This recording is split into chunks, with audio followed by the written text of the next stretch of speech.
Okay, listeners, this episode you need. You need, if you're listening in real time, it's 2023. You probably just came off, the holidays. You did your little vision board for the year. You probably have an idea you want to take action on. And before you go and download Kajabi or invest in a bunch of things that you think you need for your business or idea, I need you to just sit down and listen to this episode. I am joined by the expert, the queen, Nicole Riccardo, who's a digital course creator, founder, and president of NR Media. Fun fact, also a retired, air quotes, pro flute player. I still play sometimes. Okay, but. you dabble. So she dabbles. But here's the thing. When I launched this coaching business of mine, we're going to talk about me for a sec. When I launched my coaching business, the first thing I did was invest in all those things. I literally failed and I struggled for a while. So I'm shaking you at the shoulders right now. And I really think this is going to be a very powerful episode that will just really help you get going and steer you in the right direction. And I'm just thankful to have an expert on who does that. So Nicole, enough about me. Tell me today what do you do? And then we'll dial it back from there. Yeah, well, thank you so much. I'm so excited to be here. Yeah.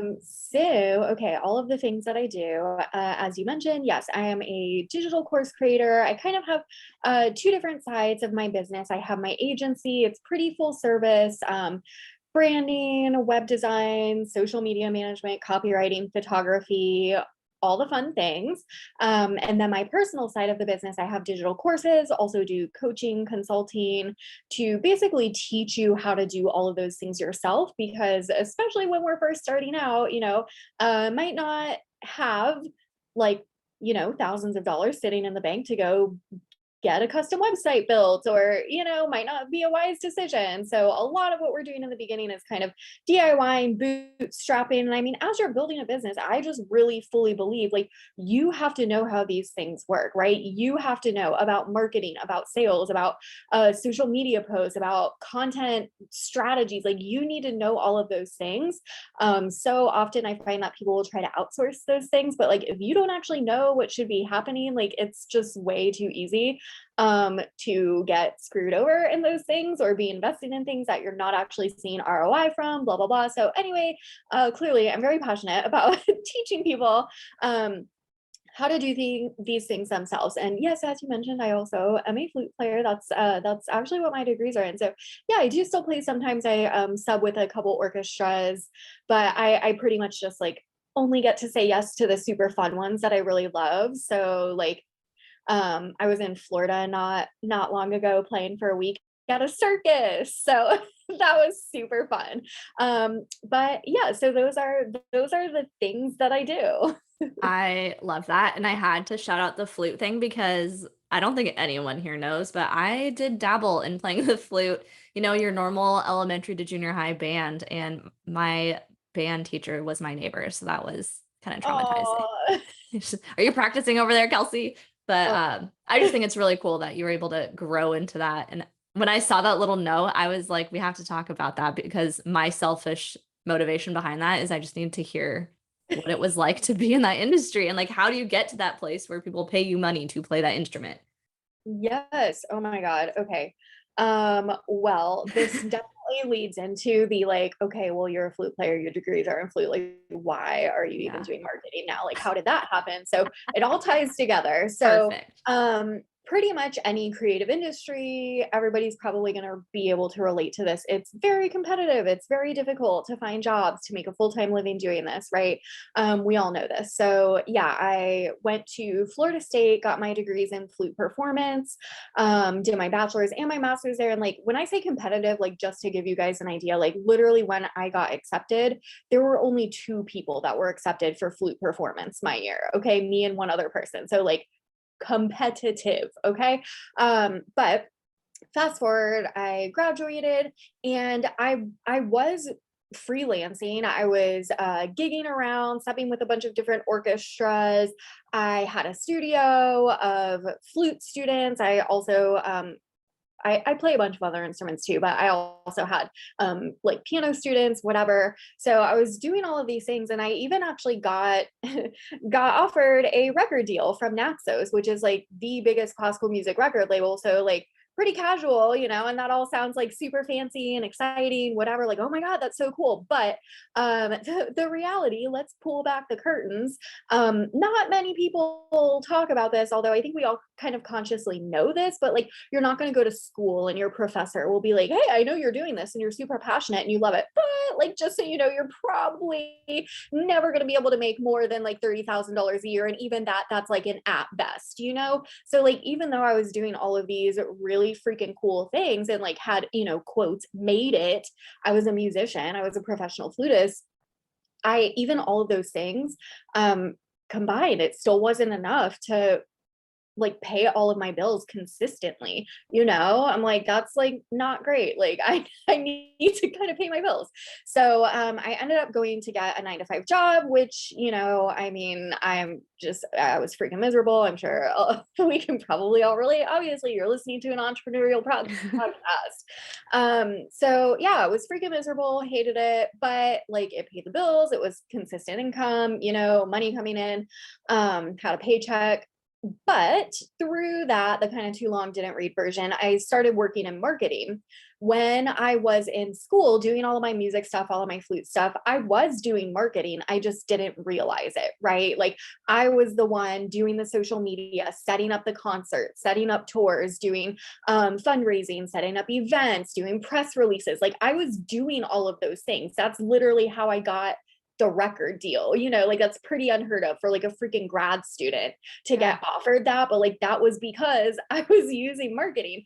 I just didn't realize it at the time. But one of my employers actually, I will always be grateful for this. Thankfully, he realized that I was really good at marketing and was like, hey, let's actually start using you for this. Like, you're clearly really good at this. So I got to start working with their marketing agency, which is like, I don't even want to know how much money they probably paid them per year, probably hundreds of thousands of dollars. But I got to start working with them. I got a lot of experience, went to a few other places doing marketing, running socials, events, blah, blah, blah. But then eventually, you know, I'm like, okay, well, why am I like using all of this to like put more money in other people's pockets? And, you know, out of 9 to 5, it's like, oh, cool. Well, I get 10 whole days off a year. Great. Like, I don't know. I just like freaking hate that. That like doesn't sit well with me. I'm like, who are you to like control my life and tell me, oh, you can only go see your family once a year, you know, like get out of here, you know? So I just was not here for it. And eventually was like, you know, like whatever, I'm just going to do this for myself. So I did, I sat down, made a plan, started booking my own stuff and was able to leave my job and transition into being self-employed. And now here we are. That's too long to read. Oh, wow. Lots to unpack there. One being the creative thing. Like, I think that is so true that you're you're lying to yourself if you're a creative human and having your whole life and you think the 9 to 5 is just going to solve all your life problems. Mm-hmm. Sorry, had to say it. Yeah. So, yeah, you're going to be miserable. I was yeah. there. How long were you there? Oh my gosh, I was in a 9 to 5. How many years? One, maybe like 5 years. I was Yeah. doing the whole 9 to 5 thing. Yeah, and it seriously, like the way that I always describe it is like it felt like a freaking Dementor from Harry Potter, where it was just like sucking the soul out of me, you know, like it just made me so miserable because as anybody that's like creative, like you can only be doing something that's not creative for so long before you're just like, what the fuck am I doing with my life? You know, it just like Totally. you. How did obviously you arrived to a point at some point in that journey where you're like, okay, I need to shift. What was like your first action steps to get out of that? So my action steps. Um, Take notes, people. yes, and this is actually exactly like the same exact process that I do with my clients now. So when I made that decision, the first thing I did was I sat down and I did my branding. So like, yes, of course, colors, fonts, logo, whatever, but branding is so much more than that, right? Like, what do you want to be known for? What's my angle that I'm going to get known for, you know, get my kind of foot in the door? What's my messaging going to be like? Differentiators, blah, blah, blah, right? So branding, we're going deeper than just colors. But then I used that to build a website that was using conversion-based design and also SEO. Because if you're putting time and energy and effort into building a website, like, yeah, more than just your mom should be able to find it and see it. So we want to get found on Google, aka SEO, but then once we get people there, we need conversions, right? Hence the conversion-based design. Then I started getting really strategic about social media.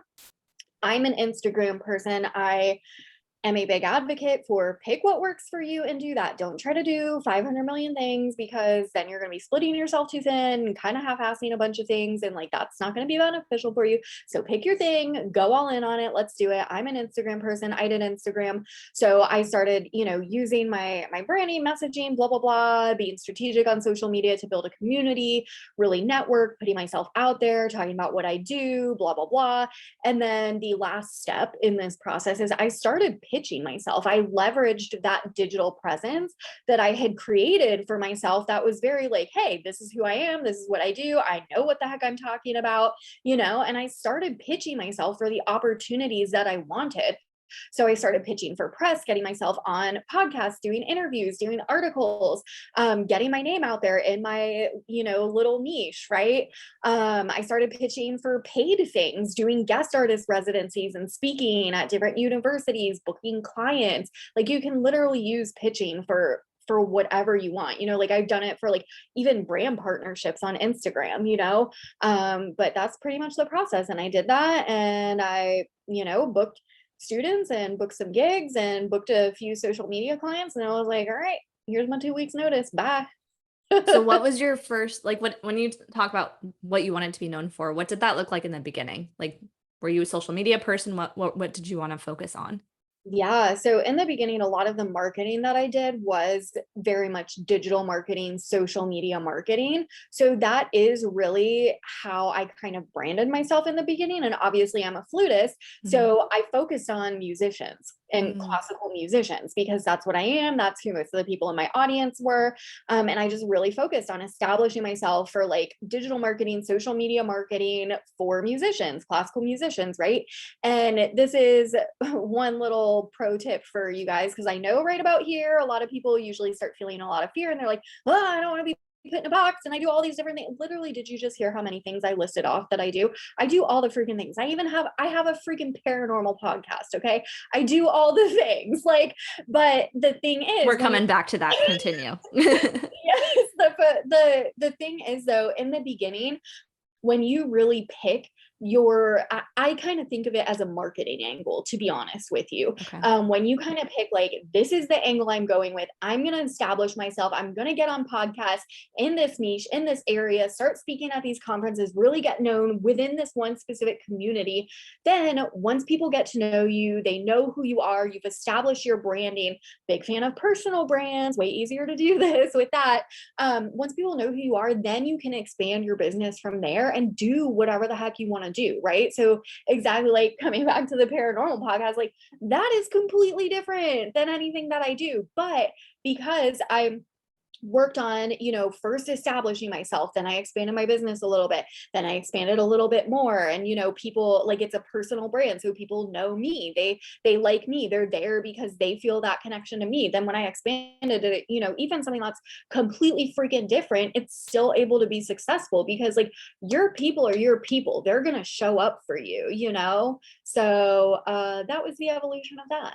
That's brilliant. And I totally agree. For me and my business, also the clients I serve, the more specific they are, the more successful they are. If you're trying to just scream to the masses, it's going to be confusing. The messaging just won't stick. But if you're laser focused, even for me, I work a lot with women. I speak that lingo, but I also work with men. But by speaking to the women entrepreneur most of the time, it's just going to resonate with the people that it needs to. And don't be afraid of that. You're not pigeonholing yourself.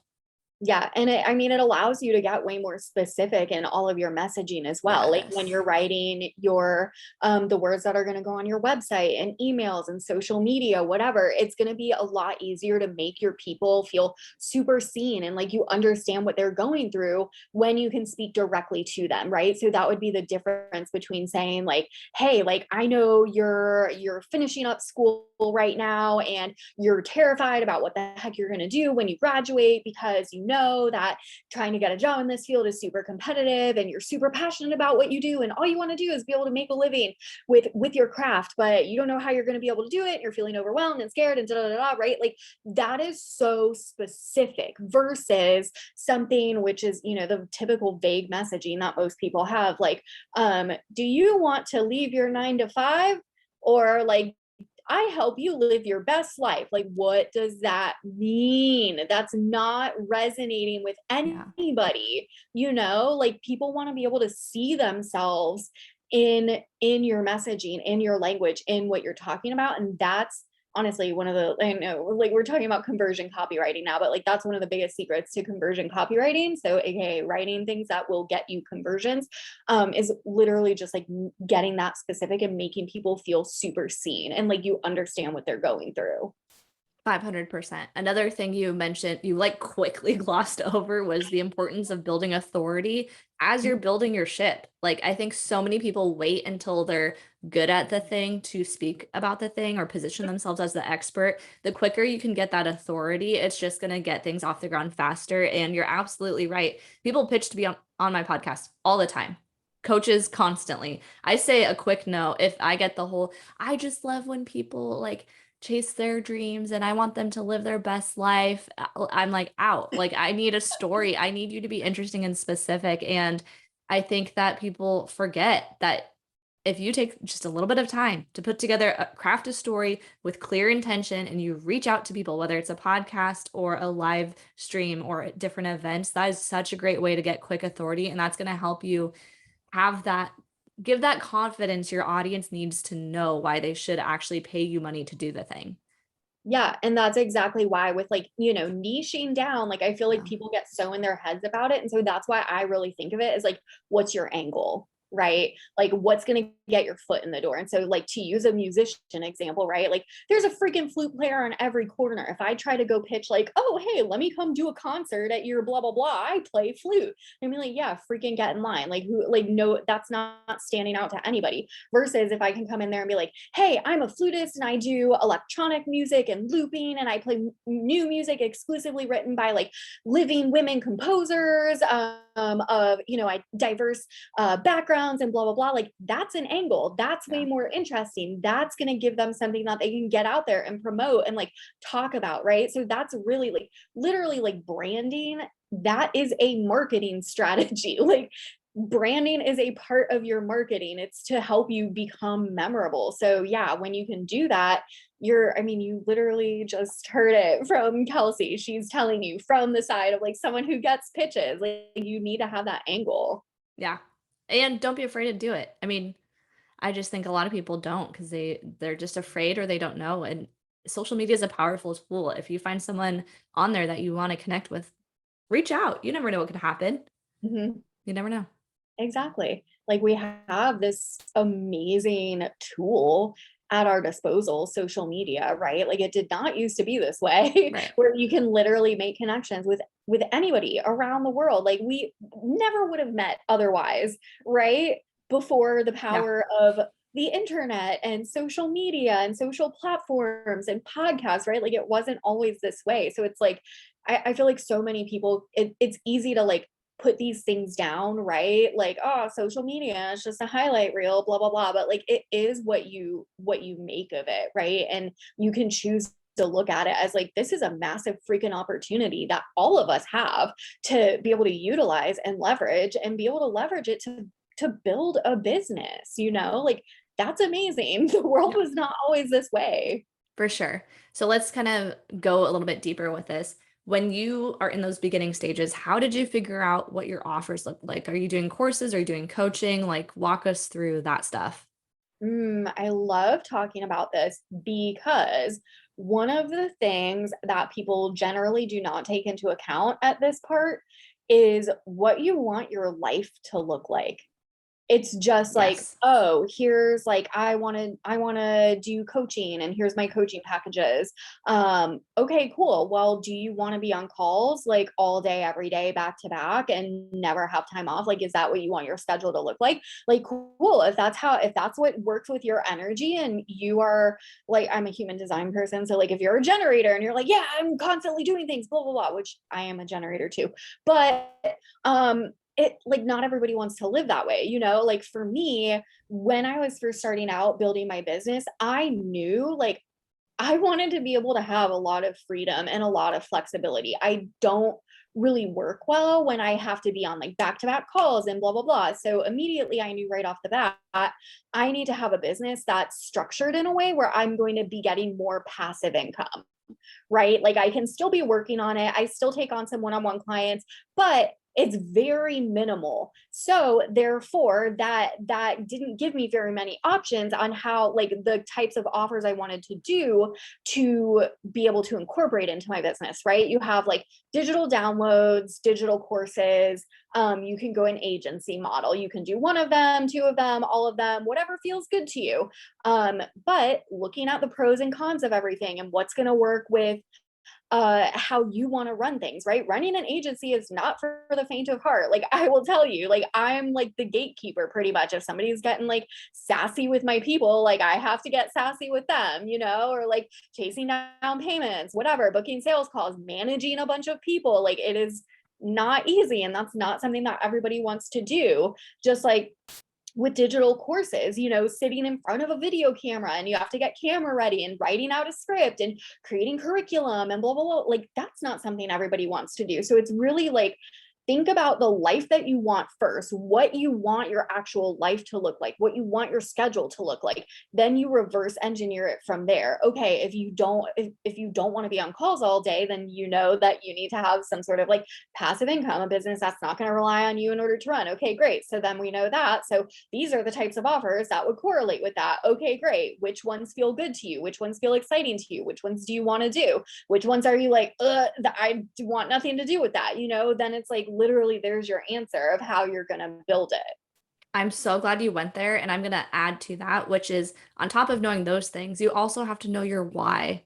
And I think in coaching and education, especially if you don't have laser focus on your why, then you may be putting energy into different offers that actually don't align with that. And so I'm actually the opposite of you in doing that work and realizing what my why is. I love, give me an hour, pay me for an hour of my time. I love to do a little deep dive and then I'm done. Like I am all about that, which is why I love teaching. I love my networking group that I run and all these different things. And this is coming from someone who initially built a course that 100% flopped. So I've done all of the things. And I think it's so cool. You and I have similar kind of intentions and motivations with our clients and potential clients, but the way we get there is completely opposite. And I think this is good for people to hear that because I think a lot of hey, if you Google how to be a business coach, there's so many resources out there, and you could easily start walking down a trail that doesn't lead to the desired end destination. So I'm just really glad that you went there with that. Yeah, and I love how you pointed that out too, because that is, I think, one of the easiest like traps, if you will, to fall into. Like when you're, especially when you're first starting, right? You're going to be following all of these people on social media, listening to all of these podcasts, watching YouTube videos, blah, blah, blah. But like there are a million and one different ways to get to where you want to be. It's simply a matter of like, you have to really sit down and think about, what do I want? What lights me up? What feels good to me, right? Like if you don't want to be on calls, then set your business up in a way that you're not going to be on calls. And then that also translates to when you're listening to like podcasts, watching YouTube videos, whatever, you probably should be using a filter for like listening to things, pursuing things that are going to be talking about setting up a business structure in that way, or taking courses, working with coaches who have their business structured in that way, right? It's so easy to get into the like, oh, well, I really like that person and they're doing this, blah, blah, blah. So maybe I'll just do that. Like, no, like, don't like, yeah, sure. You can look at what other people are doing and use it to like get ideas, get inspiration. But at the end of the day, you really have to sit down, tune in, like meditate on what the heck it is that you actually want, what feels good to you. And then that should serve as your filter for like everything else that you consume, that you do, the people that you work with, who you're taking advice to. Because I mean, exactly like Kelsey just said, there's so many different ways to get there and to do things. There's a million and one freaking marketing strategies, but like not all of them are going to be aligned for you or resonate with you or feel good to you. So it's just a matter of figuring out what those things are. Totally. Can we talk about courses for a second? And I Yes. just I just need to hear, what lessons have you learned along the way? What works, what doesn't work? Any just hot tips that listeners need to know about this, because everyone and their mom wants a course right now. Go. Oh my God, yes. Okay, digital courses are my thing. Let's go. I get real jazzed up about this. So the first thing that I want to point out, and not to gloss over this, because building a digital course is a whole freaking ordeal. Like, it's not easy, but I think it is very important to remember that building a digital course, that is literally your very first drop in the bucket. That is it. If you truly want a digital course-based business and you want a business that's going to bring you consistent income, especially consistent passive income, then really what it's about more so at the end of the day is you build your digital course, but how are you getting consistent leads into a funnel that then leads to that course? That is how you're going to get consistent sales, because at the end of the day with that, like, then it's literally just a math formula, right? What is your funnel conversion rate? Great. Then you know how many people you need to drive into your funnel every single month to get that conversion, to get, make however much money you want to make that month. Like, it is literally that simple. However, figuring out how to get people into that funnel on a consistent, regular basis, that's the more difficult part. So I find that so many people will get caught up on the like, oh, how do I film it? And I need to get this and hire this crew. And what about my audio? And what about my slides and my workbooks and da da da. And like, not to say that that doesn't matter, but like, honestly, it kind of doesn't. At the end of the day, like, your people, like the people that are buying your course, it's because they like you, they trust that you know what the fuck you're talking about. And that's what they want. They want to know what's in your head. You can, voice message it to them. You can put it on a video. You can write it in a digital download. They just want the information because that's what's going to get them the results. So that's like not really what we need to be worrying about at the end of the day. Like, get it built, bootstrap it. You can make it better over time. What really matters is like, what are you doing on the back end? How are you building out your funnel? How many funnels are you building out? Are you going to have one? Are you going to have multiple? How are you driving people into that funnel? Like, that's what matters. 500%. And that's what I did. I quietly built this course, was not positioning myself. People still thought of me as Kelsey the hair girl. So I roll out this beautiful course. I did all the branding, all the video editing, blah, blah, blah. Put it on, I say Kajabi a lot because it's a big investment. It's great. I still use it and it's an amazing tool, but I think so many people, exactly what you said. I want to make sure it looks pretty. I want to make sure the audio is good. I want to make sure it's 5 modules instead of 6.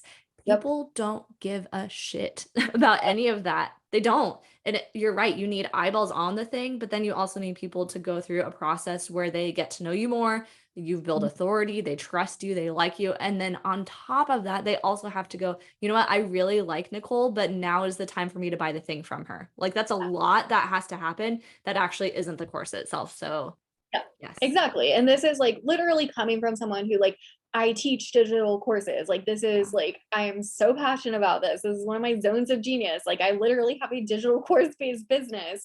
Like, I'm a diehard Kajabi person too. Did I have Kajabi when I first started? No. Want to know what I use? Freaking Google Drive folder. Like, we did my first program live. I popped the recordings in a Google Drive folder. I gave everybody access. Moving up from there, I switched to a Facebook group. You can literally build a course inside of a Facebook group. Okay. Like, they have the new thing where you can create units and you can put everything in order and you can add downloads and whatever. Like, you don't need Kajabi right off the bat, because exactly like you said, it is an investment. Like, you shouldn't be making investments like that until you are generating at least that much in recurring income coming in for the next, however many months, 6 months, to know that you can, like, it's going to be worth it. You can afford to pay for it, right? Like, we need to validate the idea, the profitability that people actually want it first before you go get like all the fancy things. I mean, like, if you just have like thousands of dollars sitting around though, like chilling, and you really want to, like, you do you, that's cool. But like, I didn't. So I bootstrapped.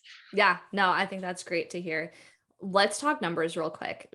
I have 2 different number questions. One, realistically, how many eyeballs are looking at a course versus what percentage of those people are actually buying it, do you think? Because I think people are really shocked by this number.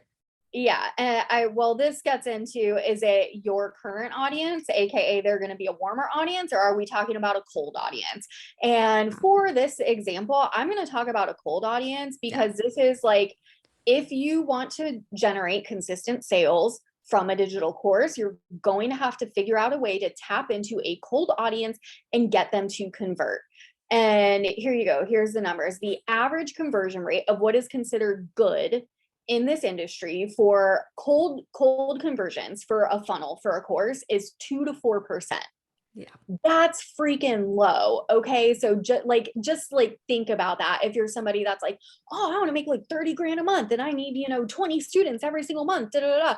Okay, we'll do the math on that. If at a 2 to 4% conversion rate, how many leads do you need going into your funnel every single month to convert at 20 purchases from that 2 to 4%? So this is why I always say, like, yeah, building the course doesn't really matter. How are you getting leads into your funnel? Like, that's what matters.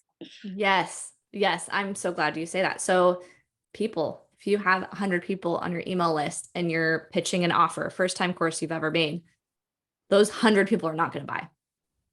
Yep. They're not. Unless you get them real nice and warmed up and primed and ready, which you definitely should do. That's your pre-launch period before Yeah. your launch. But it's still, I mean, it's not going to be like even 50%.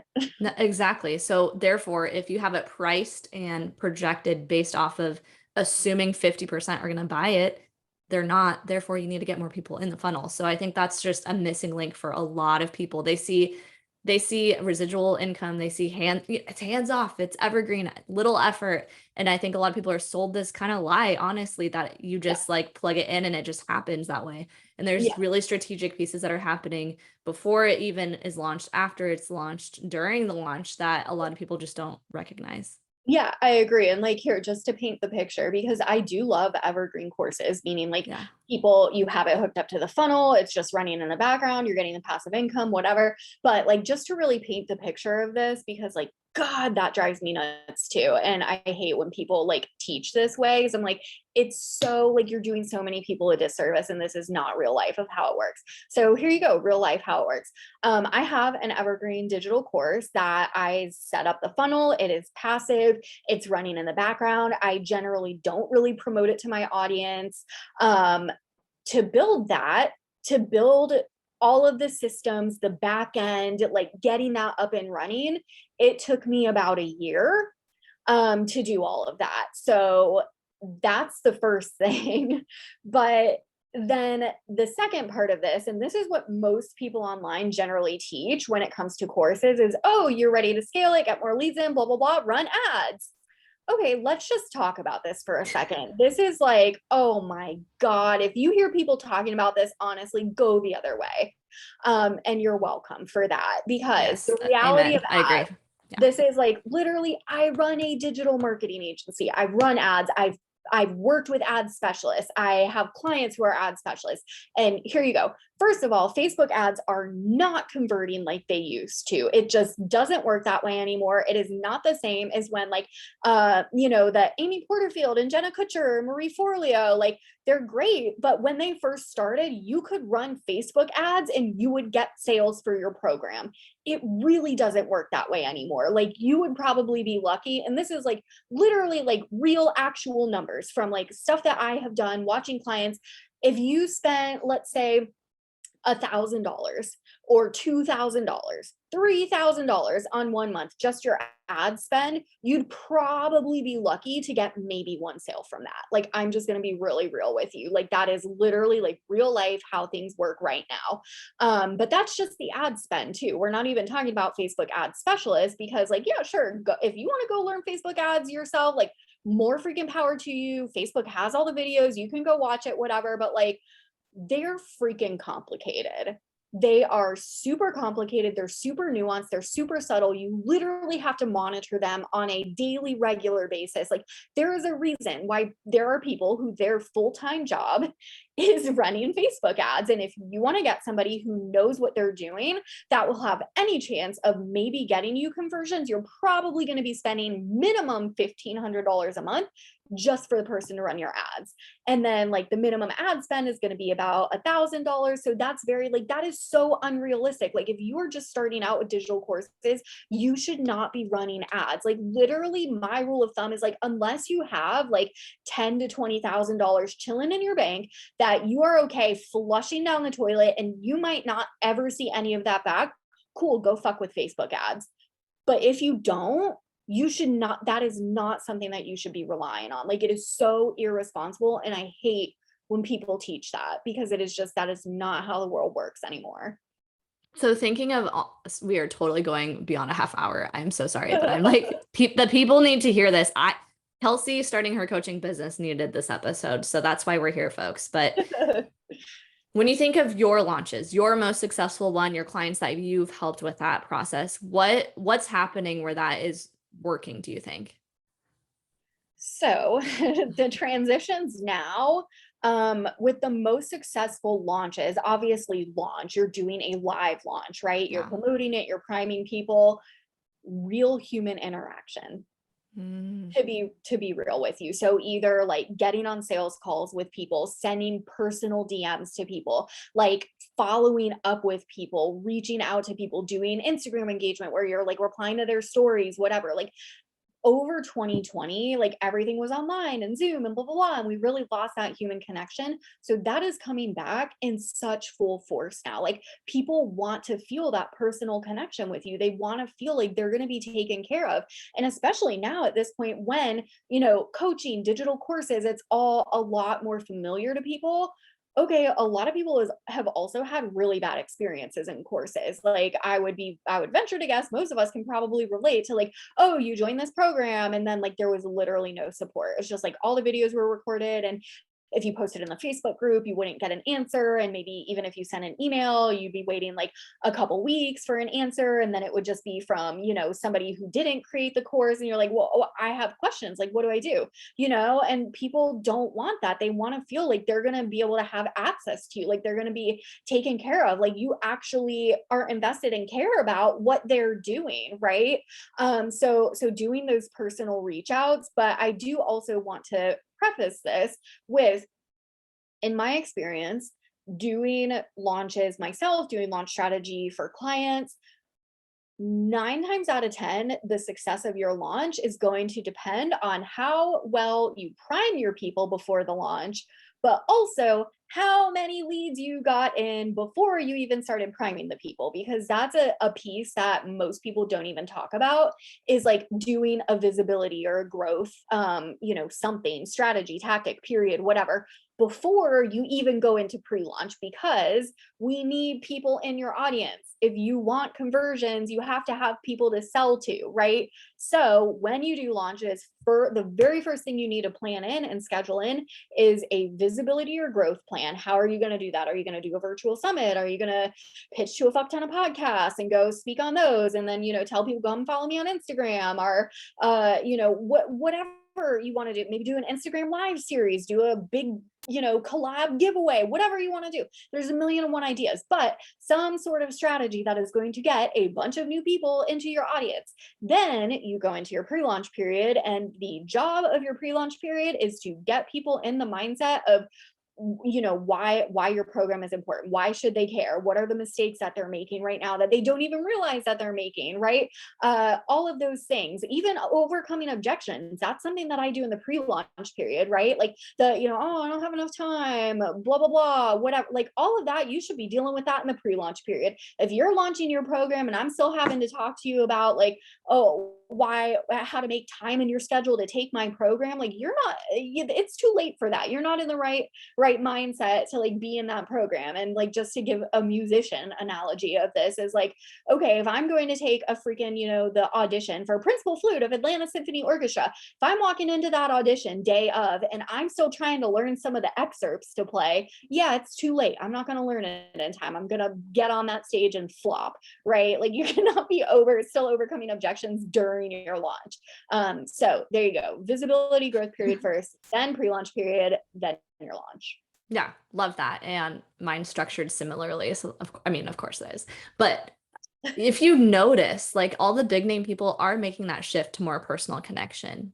if you've done any free webinars or anything from the Jenna Kutchers, the Tony Robbins, those people, they're now texting you, they're DMing you, they're putting way more energy into that extra personal touch because that is needed. Their strategies have changed.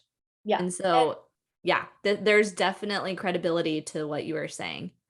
Yeah, and that's even like with ads, going back to talking about ads, Yes. Yeah. like most ad people now will even tell you like, okay, like let's say I have a freebie that goes into a funnel that then sells my course, right? Let's say I'm running ads to the freebie. Most ads people who know what they're doing and are keeping up with the times right now, they're going to tell you, okay, when somebody signs up for that freebie, you need to have a social seller who then is going and they're DMing, they're doing that personal connection with that person who just got on your email list. So that way you personally can warm up that lead while they're going through your funnel, and it's going to give you a higher percentage of conversion. Absolutely. Because we're being inundated with this stuff. And Yeah. every day, like I started off in the beginning, everyone and their mom wants to have a course. So people, you're not the only one doing it anymore. And because there's a lot of noise, it means that we just get to take it to the next level. And I think it's a good thing because it means that personal touch ensures we're really caring that they're a fit for this offer. Maybe they're not. Maybe they're not a fit. Maybe we find that out, but at least we're human and they feel heard and seen. And that's really important. Yep. Okay, Totally agree. so last question. I'm like, I could talk to you for hours, but last question. When it comes to building out courses, offers, whether it's a coach, I don't care what the thing looks like, but how do you decide what to focus on? Like if you're building a course, what's the topic going to be? What's your process and tips around that? Okay, this is so good. So I Yeah. have two things that immediately come to mind for this.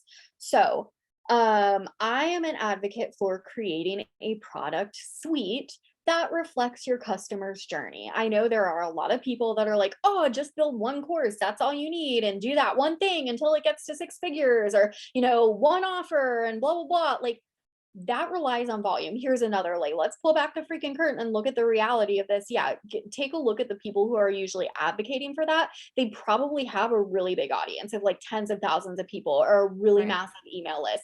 Having one thing that is so dependent on volume. You have to have a massive audience in order for that to work. That is not the majority of us, okay? So instead, for us, normal, regular people who aren't freaking famous and have a million followers, hi, hello. Here's how you do this realistically. You create a product suite that reflects your customer's journey. So what I mean by this is I literally want you to go get a freaking piece of paper and write down your exact ideal customer. What is the journey that they are going through? Where are they trying to get, right? Like, what are the different steps in their process? And here's a little pro, hack for you. 9 times out of 10, we are our own ideal client. So literally, like, my customer journey is pretty much also my journey. But when you do that and you can write that out, you are very clearly going to see, okay, here's the step one. Now I'm going to create an offer that basically is going to help them through this phase. Okay, great. Then they get through that and now they're here. But now this is the next set of, what they're dealing with, what they're struggling with, their problems, blah, blah, blah. So now here's my, step two offer that's going to help them with that, whatever, right? And that's really how you're going to create it. So this is also like the little asterisk here.